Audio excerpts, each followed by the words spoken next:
Hello chess players! So today I have an amazing game to show you between the Indian Grandmaster Pentala Harikrishna and the Russian Grandmaster Nesterov. As you can see, this game was won by Harikrishna, and as a result he progresses to the next round of the World Cup. But I think this game is important for a different reason. It is probably the game of the year and features some amazing moves. So without further ado, let's get into the game. We saw the move pawn e4 from Harikrishna, pawn e5, knight f3, knight f6, a Petrov defense. And here Harry chose the second most popular move. Most common is knight e5, as the theory progresses from there. But in this game, d4 was played. This is a move that I like a lot. Challenges the center immediately, and white establishes this pawn on e5, which can be used to spearhead an attack later on. One option for black is to play the move d5, then after knight d2. There are a few different options, but in general, white enjoys this nice kingside pawn majority, 4 against 3, and that can give white attacking chances in the long run, especially if black castles kingside, which usually he will do. So in this game, instead of playing d5, Nesterov chose the move bishop c5, which is a much sharper option. It targets the pawn on f2 straight away, and that pawn is difficult to defend. But white is not intending to defend the pawn. So the most popular move here for white is the move bishop c4, and then you can get some very sharp lines. So for example, knight f2, bishop f7, king f7, queen d5, and then black's king is forced to run up to g6 in these lines. If the king goes back to e8, you're going to have some problems with the queen getting trapped like this. So the king has to come up to g6, and you get some crazy position like this, knight c3, where white is temporarily a rook down, but black's king is on g6. And with that play, it turns out that this should be 0-0-0, should be a draw. White will not have anything better in the long run than delivering a perpetual check. That is not to say that white does not have chances to give checkmate here.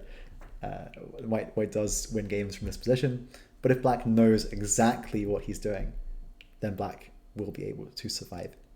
And I imagine that since Nesterov is playing the move bishop c5, that he knows all the theory in that line. But Harikrishna did not choose to play that move. He chose to play instead the move queen d5, the second most popular move in the position, and not as well known at all as the move bishop c4. This move is very interesting. It immediately challenges both pieces in the center. Now black doesn't really have time to play knight f2, because after queen c5, knight h1, this knight is going to get trapped in the long term, and white's going to be material up. It's going to have two pieces for the rook, and not only that, but white has a lead in development as well. Black is essentially lost in this position, I think. So you can't play knight f2, well, you got to play bishop f2. That's what happened in the game. White played king e2. And on the one hand, black has won a pawn and has displaced the white king. On the other hand, these pieces, the knight on e4, bishop on f2, are very loose. The knight can't move away without dropping the bishop, but the knight is attacked. What do you do? Well, the only move I think is to play the move f5, defending the knight. You might think, okay, well, why not ef6? Same problem. Knight is once again undefended. But the point is that the knight can step back, hitting the white queen. If the queen goes away somewhere, the bishop will retreat. And if queen check on e5, then after king f8, white is unable to take the bishop on f2 because of knight g4 and a fork of the queen and the king.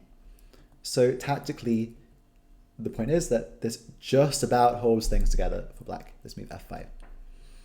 And if it holds things together, then you might think that black is doing very well because, well, he's a pawn up and white's king is on e2. But white can continue to build an initiative. So white plays the move knight c3. It's happened in the game. If this is taken, then after bc3, white has dual threats First of all, the bishop is hit, but if the bishop moves away, then bishop g5 will be trapping the black queen. So black needs to do something else. In the game, black played the move c6. I think this is the only reasonable move. This move hits the queen and also allows black's queen to come out to b6 or a5 or c7. So bishop g5 is no longer a queen trapping move. But after c6, the reason this game is so incredible is that Harikrishna did not move the queen. Instead, he played the move knight takes e4, sacrificing the queen. This should definitely be taken. If fe, then queen e4 and the bishop g5, and white is going to have a free flowing initiative. So the queen was taken. White sinks the knight in on d6 and recaptures the bishop. Let's take stock. What do we have? Well, white is down material. White has two pieces, a knight and a bishop, for the queen. However, black has a weak king and also has severe problems, as we will see with his development. It is very hard to connect the rooks, and not only that, it's very hard to even get the bishop on c8 into the game at all. As a result of this, white has sufficient compensation for the sacrificed queen. If you ask the computer, it will say at high depth that the position is equal. On the other hand, I know who I'd rather be. I would rather be white. This looks absolutely terrifying for black. On the other hand, with accurate play, black is able to sort out his problems here. And we will see how that can be done in due course. One option here would be b6, just trying to get the bishop out as fast as possible. For example, bishop d3, bishop a6, bishop f5 or something like this. And white has picked up a pawn. White still has plenty of activity, but at least the bishop on a6 is in the game to some extent. We will see that this bishop gets totally dominated in the game. So this would have been at least a better solution than what happens. Said knight c6 was played perfectly fine. No problems with that at all. Bishop e3. And now things start to go wrong with move d4. This passes up on what I think is the most practical solution for black. And I think it's quite instructive to see how black can deal with white's initiative. So let's step back a moment. I think that black should play the move queen c7. This comes with a threat. The threat is, for example, if white were to keep developing, bishop d3, then black has the shot knight takes e5, which gives black a fantastic position because this pawn was supporting the knight. So now if knight e5, queen d6, and black is totally fine. In fact, black is basically winning, I think. He'll be able to sort out his pieces. White's initiative is not strong enough. So knight e5 is a threat. White should play knight b5. I'm sure Harikrishna had this prepared. Then after queen a5, bishop d3. Then black has a very instructive move. Black should play the move d6, sacrificing a pawn to get out this bishop. After ed, bishop d7, knight c7, this is all the top computer line. Black has another very instructive move that he should play. That's the move rook e8. This sacrifices an exchange back, but it at least allows black to get his other rook, which is sort of buried on h8, into the game as follows. If knight e8, king e8, rook e1, black can play king d8. The king runs over to the queen side, the rook comes to the e-file, and black is okay. In order to activate his remaining pieces, black has had to give up the majority of his material advantage. Now it's only queen against rook and bishop, which is by no means a decisive advantage, and white still has a certain degree of compensation. Nevertheless, in a position like this, I think that black is no longer as terrified as he was in the original position after the queen was sacrificed. And so something like this, I think, is the best that black can do. Very hard to figure this out over the board, though. But I think it's very logical, and it's also very instructive to see how to deal with an attack by giving back some of the material in order to activate your pieces. Okay, in the game, d4 played. White goes bishop f4.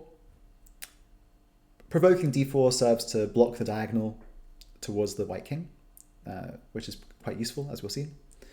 And now things start to go very badly wrong, I think. So black plays move queen b6. This is, in my opinion, a pretty horrible move. The reason is that this bishop is well and truly buried for the long term. The queen blocks the pawn on b7, which in turn blocks the bishop, which in turn blocks the rook. Black is horribly gummed up in terms of development here. Instead, b5 was a better option. Although this is not as clear a solution as queen c7 was on the previous move. So queen b6 played, bishop d3. Very natural, stopping d3 and also hitting the pawn on f5. And black plays move knight e7. Again, maybe not right, but it's already hard to give suggestions for black because his pieces are just so passive and it's so hard to figure out how to get them into the game. So black's idea is to go knight d5. So in view of this, white plays the move bishop d2. This just drops the bishop back, gets out of the way of the knight coming to d5, which is what happens. And yeah, it's kind of hard to suggest alternatives for black, honestly, at this point. Let's just see what happens. Bishop f5 played, knight e3, and bishop d3. Just very, very calm.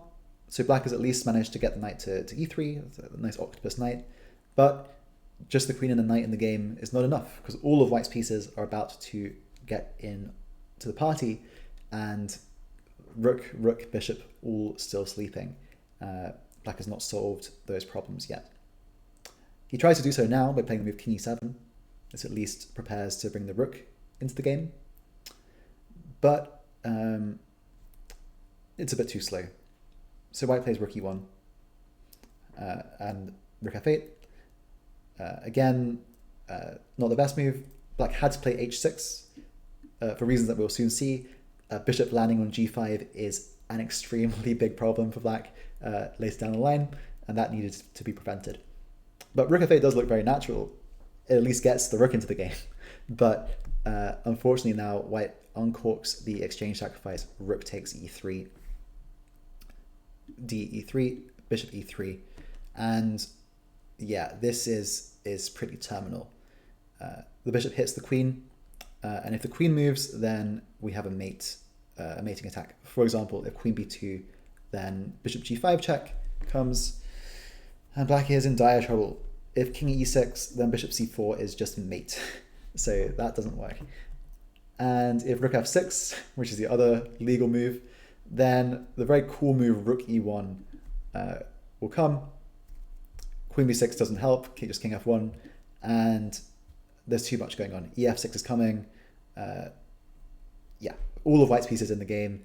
These pieces still sleeping. White's gonna take the rook. Maybe this pawn will become a queen. Like it's too much. It's too much. So in the move after bishop e3, black at least plays a move rook f3 to get rid of the knight on f3.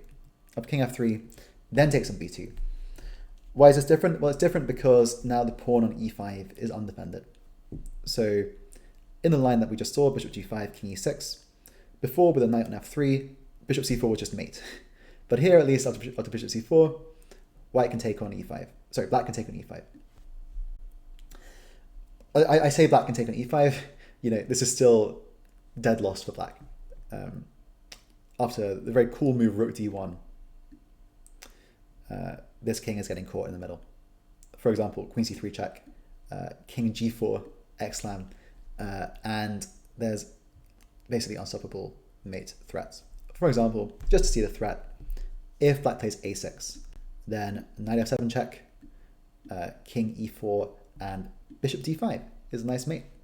All of white's pieces combine to weave the mating net in the middle of the board. Obviously a6 is not ideal, but it just isn't possible to find any other reasonable move because black's pieces are immobile. They cannot move. Okay, but it's true that bringing the king to g4 is maybe a little bit, a little bit unusual, maybe hard to calculate. So in the game, instead of the move bishop c4 check, Harikrishna chose the move rook e1, which is just as good.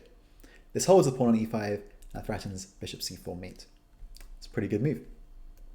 So in response, black played the move b5. This at least stops the mate, but it does so at the cost of a rook.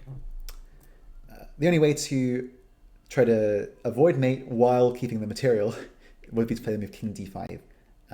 But this is not going to get very far. For example, bishop e4 check, king e6. Okay, at least there's no bishop c4 anymore, but bishop h7 would threaten bishop g8 mate, and the king gets flushed out into the open. For example, sample line, this could happen, and the king gets hunted down. You might think, oh, it's running away. Unfortunately, that's not happening. So rook d5 threatens the move rook c5, and so for example, if this king b8, okay, there's no rook c5 anymore, but white can play bishop f4, and followed by the move e6, or indeed e6 immediately, and then bishop f4. And something like this is going to give rise to mate. For example, takes and I guess knight b5 check, and then mate. This is like a sample line. Like obviously, black can try loads of different ways of escaping with the king. The point is that king is getting hunted down. There is no escape. During the game, black chose to play b5, but unfortunately, opening the diagonal is in white's interest. Bishop f5 check, king d5, bishop e4, and the rook drops on a8. Now white is even material up. He has a rook, knight, and bishop for the queen. And this king on e6 is still in dire trouble, and the bishop on c8 is still terrible. So it's over. It's over. Queen d3 played in the game. Rook e3, queen d2. Okay, fair enough. The bishop relocates the tempo. Queen d1, king g3. Queen h5. Queen's buzzing around, trying to hit whatever it can. But after h4, the queen has run out of targets, and this bishop on c8 is just doomed. There is nothing to do. It's being attacked by the knight. It can't be defended. And if it goes to a6, then rook a3 just traps the bishop. There are other moves, but this will do. White is going to pick up that bishop, and we'll have a rook and 3 pieces for the queen, which will do the job. And the black king will not last much longer. So the bishop a6, h6 could be played, but this also doesn't help. Bishop f5 check, king d5, and bishop g4, queen g6. This was a nice line, very precise. White has moved knight c8, and black is not in time to play hg5 because knight e7 check would pick off the queen. So the point is, after h4, bishop is dropping, then the king is dropping, so black at this point threw in the towel and resigned. What an amazing game by Pentala Harikrishna. It reminded me of some famous Nesterov games from back in the 60s, where he would very romantically sacrifice all his pieces, sacrifice his queen. There's a famous game where he gives up the queen for 2 pieces with the queen takes f6 move. I think Nesterov against Chernikov, I think. This is sort of a modern day version of that game, and I think surely is at least a candidate for Game of the Year, if not the clear favourite. Great, so thanks for tuning in. I hope you enjoyed that video, and please like and subscribe, and I will see you in the next video.